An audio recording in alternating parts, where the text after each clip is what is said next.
Business acumen is vital in the ability to navigate change in any organization.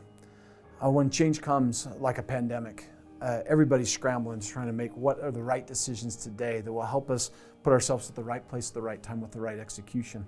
So often we think of the senior executives as the ones who have to have all the answers. That's very challenging in a global economy that we deal with today.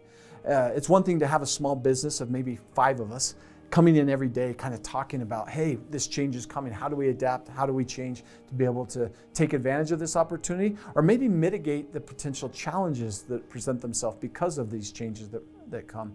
During the pandemic, for example, you had tremendous change, and a company like Amazon had to make significant changes very, very quickly. As the pandemic, you start to see department stores, grocery stores shut down. All of a sudden, the ability to access basic goods that we want and need was limited.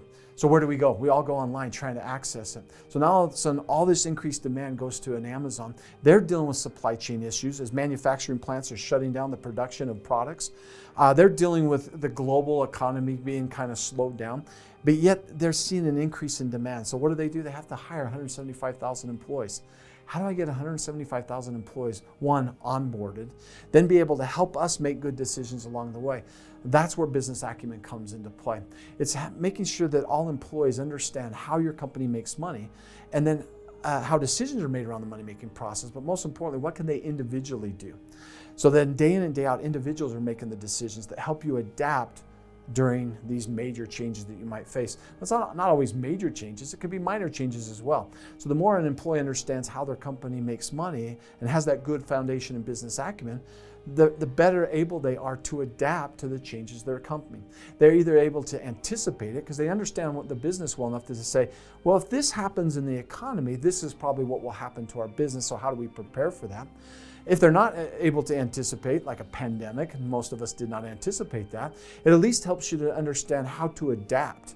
I know if I pull this lever over here because I understand the organization, I know the outcome that it will create for my business. If I don't know that, I just start pulling levers and hoping I might succeed as a business, and that's where it gets dangerous. So business acumen is vital for the ability of an organization to make changes. Now for an individual, how does it benefit them?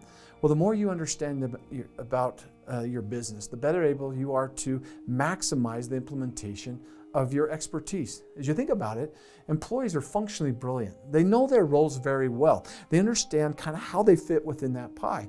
That being said, we often kind of sit back and we're very focused on our individual area. We rarely kind of step back and get that big picture perspective. Business acumen helps you to get that big picture perspective. It helps you to see not just your function, but you move from kind of a functional leader to a business leader. You begin to understand the ecosystem of your business, how things interact, which then allows you to help make these decisions when changes come. In the end, it wasn't Mr. Bezos who made the changes at Amazon. It's individuals who took those new employees and helped them understand, here's our systems, here's our processes, and train them to be successful in executing around their strategy. So business acumen is fundamental for the business, but it's also fundamental for the individual. As individuals begin to understand what's going on around them in their business, participate in your earnings calls, listen to the communication that's going on within your business, have conversations with your colleagues within your group, but get outside your functional area.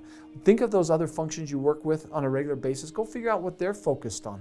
Then all of a sudden you begin to move from that functional expert to a business expert and really help us to make better decisions. In the end, that's what change is all about. It's getting the right people, coming together and making the right decisions that put them in the right place at the right time.